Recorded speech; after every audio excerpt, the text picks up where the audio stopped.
So, in the midst of a global pandemic, it can kind of feel like the world is ending at times. Of course, it's not. We're going to get through this and a vaccine will be developed. However, that I thought was a good lead-in to what is the first of our single series shows that we're going to be talking about this in this run of episodes. Good job, Phill. Nothing like a bit of exploiting the pandemic for a good intro line. It was a nice lead-in to Good Omens. So Good Omens is available on Amazon Prime Video. It premiered on the 31st of May 2019, making it, out of all the shows we're doing, the one that came closest to not being within the last year. But yeah, I think it was I think this was a good one to choose. But anyway, so Good Omens is based off a book by Terry Pratchett and Neil Gaiman, and actually the series in various forms has been around for a while, just to give some background. But when Terry Pratchett sadly passed away a few years ago, Neil Gaiman wanted to no longer continue with the project because it was something that he was doing with Terry Pratchett. But it was actually a letter that Terry had written to him that was delivered after his death, which encouraged Neil Gaiman to continue with the series. So I thought that was quite touching that obviously Terry had written him a note saying, no, keep doing it. So the premise is that you've got David Tennant, who's playing a demon called Crowley, and Michael Sheen as an angel called Aziraphale. Mm-hmm. And they've been watching over the Earth since the beginning, and then this is kind of the run-up to Armageddon and the birth of the Antichrist, and how kind of the two of them get involved in trying to kind of stop the war between heaven and hell. Because they've grown rather attached to living on Earth. Yes, and they've kind of got an unlikely friendship with each other as well, after being kind of just in each other's company for thousands of years. Well, the series kind of starts in that thousands of years ago. I think the very beginning of the series kind of takes you almost up. Is almost the entire first episode is almost like the inciting incident of the story, because you start off in the Garden of Eden and you get introduced to these two, and you kind of throughout the series you'll get like scenes of them in various points in time running into each other, because obviously they're just immortal, they just keep going. And then it kind of goes to, it's around the 80s. Well, no, it would be the 90s, wouldn't it, I guess? When the Antichrist gets born. Is born, yeah. Yes, so this is basically that hell want to bring the Antichrist to life to bring about the end of the world. And actually, as it turns out, heaven are all too happy to just let it happen, so they can basically have it out with them. Yeah. Which I think was all quite interesting for a take. I think we'll go through the episodes in turn. So talking about the first one, I think the introduction of Crowley in the modern day is very good. I like the car, and obviously it always plays Queen. That's my I've written about 10 bullet points here, and the last one is I liked the car. It's an old Bentley. It's gorgeous. Yeah, I'll be honest, I think I actually started watching this at the premiere, which was almost a year ago. And I made it. It was a few months ago. I was just looking for a recommendation for a show, so I messaged one of my friends and just said, recommend me something. And this is what she just finished watching. So I got 3 episodes in when it first premiered on Amazon Prime back in May. And then I only recently picked it up from episode 4 in order to do this episode. I really, really wanted to like it.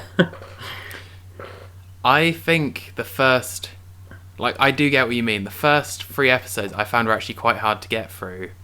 I found the back half was better, or are you saying that actually you thought the back half was pretty difficult as well?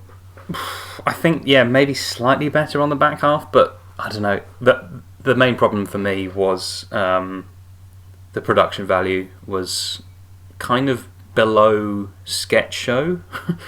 in terms of some of its CGI and settings and production design and costume design. I think. I don't know. I didn't have that much of an issue with the how it looked. I don't think. I thought at times it was just too much of an adaptation of a book. Like a book, you can spend chapters on this and that and the other, and especially Neil Gaiman does. I do like Neil Gaiman as an author. Although, to be fair, I've had one of his books on my nightstand for about 6 months and I've not read any more of it. But I think it's definitely... I think the bit I would highlight is the beginning of the 3rd episode. Sorry, I said we'd go through them in order. Maybe we will in a minute to go through plot. But beginning of the 3rd episode, which is Hard Times, it gets to, like... The opening title sequence is after, like, 30 minutes. Because it spends, like, the entire first half of its runtime doing the flashbacks. Right, yeah. Well, by the way, we'll avoid spoilers for this, because obviously this is... Yeah, and just because this is the first one in the run of these podcasts, I would say, yeah, maybe pause and watch the series and then come back. At the end of this one, we'll say what we're doing next week, and we'll try to keep doing that. Yeah. So that we can kind of... Because this is meant to play 2 roles. One is it is meant to be like a review, but 2, it is meant to be like recommendations. So exactly. We'll try not to have spoilers each week, but you'll have the option, I guess, to either watch it afterwards if we've sold it to you, or watch it beforehand and kind of see if you agree with us. Yeah. So yeah, no, I think... The thing is, I liked the series as a whole, and I liked the ideas behind it. And I thought it was... Like, the entire premise is just a very simple mix-up at birth. Meant that both Crowley and Aziraphale aren't doing the right thing for most of it. And then the rest of it is just trying... And that is, like, the incident that the rest of the series finds its time trying to, like, reconcile. Yes. And also, just... David Tennant and Michael Sheen, I think, have very... I was going to say, that's my second to last note, is that, yeah, they both look like they're having a whale of a time, and the chemistry's very good, and they ham it up. They ham it up to 1,000. And yeah, that's the 2 main cast members, and some of the background cast is unbelievable names. You've got Frances McDormand, Benedict Cumberbatch, Brian Cox, Derek Jacobi appears at one point. It's like... The cast is insane. Yeah, and you've got Nick Offerman in it for a few scenes. Nick Offerman, yeah, exactly. Yeah. And yeah, that's the thing. It's got quite a lot of big names in it, just playing reasonably small parts. And yeah, and I thought David Tennant was just playing evil Doctor Who, to be honest. Yeah, I mean, yeah, he's the main source of enjoyment on the entire show. It's David Tennant camping it up to 1,000. If you've ever seen him in the film. Fright Night, you know, he did the remake of Fright Night. Haven't seen it, no. It's worth a watch because that's another good source of campy David Tennantness. Yeah, it's sort of a performance that reminded me a bit of that one. Did you want to go from individually, or do you want to? I can read through a few more of my notes if you want to. Well, the thing is, I was going to go for each episode, but obviously if we're avoiding spoilers, we probably shouldn't, because then we're just going to give it all away. Yeah. So I'll say that, yeah, I thought the back half of the episodes, so there's 6 episodes, so it's not like, in terms of commitments, it's not like you're sitting down for like 12 hours or whatever. No. It is reasonably good, and I think in that way, it's alright. But I definitely feel at times they definitely had trouble filling the time, but at other times it felt like they were just zooming through a bunch of quite important stuff. That's exactly it. I think one of my notes as well was I put there were too many subplots, which again was probably a result of translating directly from the book. I think you definitely should have dropped some of those because the pacing feels rushed at times. And then this is a sort of mild spoiler, but because there's too many subplots in the finale, you kind of end up with a lot of the subplot characters standing and watching as the main characters finish the storyline, if you know what I mean. Yeah, and yeah. And actually, looking because it was only a little while ago I watched this, but I just looked back through just to remind myself what happens in each episode, and it kind of it's quite slow through the first 3, and then from 5 and 6 just from the end of 4 basically right through to the end. It's super quick. Yeah, absolutely. And that's not the thing. Is I did like it. I would lean more on the fact that I would recommend it, and I did like it. And if you like fantasy stories, and especially like kind of I guess interesting takes on those kind of classic religious stories, it is quite interesting as a viewing experience. And the chemistry's good between the two main characters. To be honest, if you're a David Tennant fan or a Michael Sheen fan, you just enjoy it just for their scenes, because they do it so well. Yeah. And I quite like what's his name, John Hamm as well. Oh yeah, John Hamm. God, I forgot John Hamm was in it, amongst the entire cast. Yeah, he's brilliant as well. I didn't really like anyone from the demon side of things. I thought the acting and the makeup and the production design was a bit crap on that side of things. None of them do anything that particularly memorable, to be honest. No. It's a very hammy series. John Hammy series.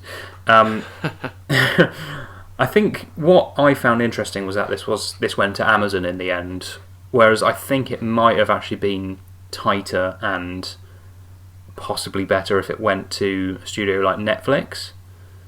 You reckon? I think so, because like certain things I've watched, like The Boys isn't on our... Oh no, is The Boys on our list? Yeah, The Boys is on our list. That's Amazon as well. We'll talk about The Boys in another week, but basically I think that works because it's Amazon and because it's quirky, and that it doesn't take itself as seriously. And I know Good Omens isn't a show that should take itself that seriously, but I think Netflix's kind of production value would have worked better, whereas The Boys is very silly and very violent, whereas the violence in Good Omens felt out of place to me. To be honest, there wasn't too much of it. There was No. violence in Good Omens. A lot of it was quite fantastical, or with regards to holy relics or whatever, or just that kind of religious aspect to it.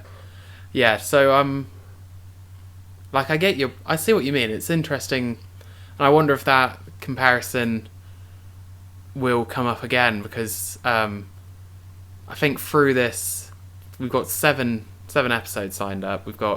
We're covering 3 Netflix shows, 3 Amazon shows, and 1 Disney Plus show. Guess which one?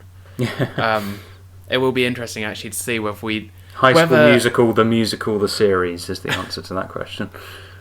It'll be interesting to see whether aesthetically, almost like a blind test, you could take a still from a series and be like, is this Netflix or is this Amazon? I think you could guess quite easily. I think I started a lot of things on Amazon this year. I did this, I did The Boys, and I did Hunters, and I think they have got a very... It's a bit sloppier, I think, than Netflix, but it is more fun. Whereas I think Netflix are good. Like, I watched The Umbrella Academy on Netflix, and that's the sort of thing that should have been on Amazon, for instance, because The Umbrella Academy is a very silly premise, but Netflix didn't take advantage of that, and you kind of have the introduction of a chimpanzee butler, and it's just played very seriously, and there's not a character going, why the fuck is there a chimpanzee butler? It's like very bizarrely done seriously, if you know what I mean, which would have worked better on Amazon. But I don't know. I would have liked to see a slightly more dramatic version of Good Omens than what we got, but I guess that's probably not what the book is. I was going to say, I think the thing is that wouldn't really fit with Neil Gaiman as a writer, I don't think, because when you read his stuff, I think possibly just because from my experience of looking at stuff, and obviously if you've reading a little, I've not read much of it, but I've done a little bit of the Sandman novel, which are graphic novels, and actually I think this kind of fits in with his style quite well. Okay. So I'm not sure I'd agree with that. I'd be very interested. If anyone, there are people that I know that are much bigger Neil Gaiman fans than me, so I'd be interested to know how they think this matched his kind of... Because obviously he was very heavily involved in the production as well. That's true, but also I think sometimes in a TV show, I don't know, should you take directly from the source material, or should it, if you're interpreting it into a different media, should you make changes with and make creative choices that fit better with the format you're going for. Because this, I don't know, the voiceover and the sort of pop-up signs that occasionally pop up saying this many days until the end of the world, I don't know, just didn't really work for me as a whole. Yeah, no, this definitely... you could definitely tell this was I think I said it before, you could tell that this was a book first. Yeah. For good or for ill, you could tell it was a book first, and there is a point to, like, if you're if you're translating something from a different medium, how much creative license can you take? And actually, when we cover The Witcher later in this run, obviously The Witcher is also based off a series of books, but that is it's more of a loose adaptation than a direct translation. Yeah.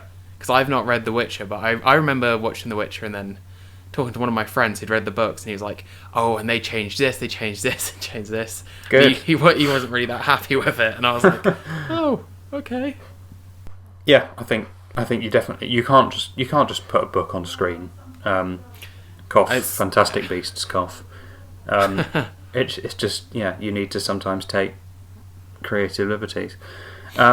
The final couple of notes I made was, apart from the sort of the big headline actors who came in and chewed scenery, I think the other actors, I think, were fucking terrible.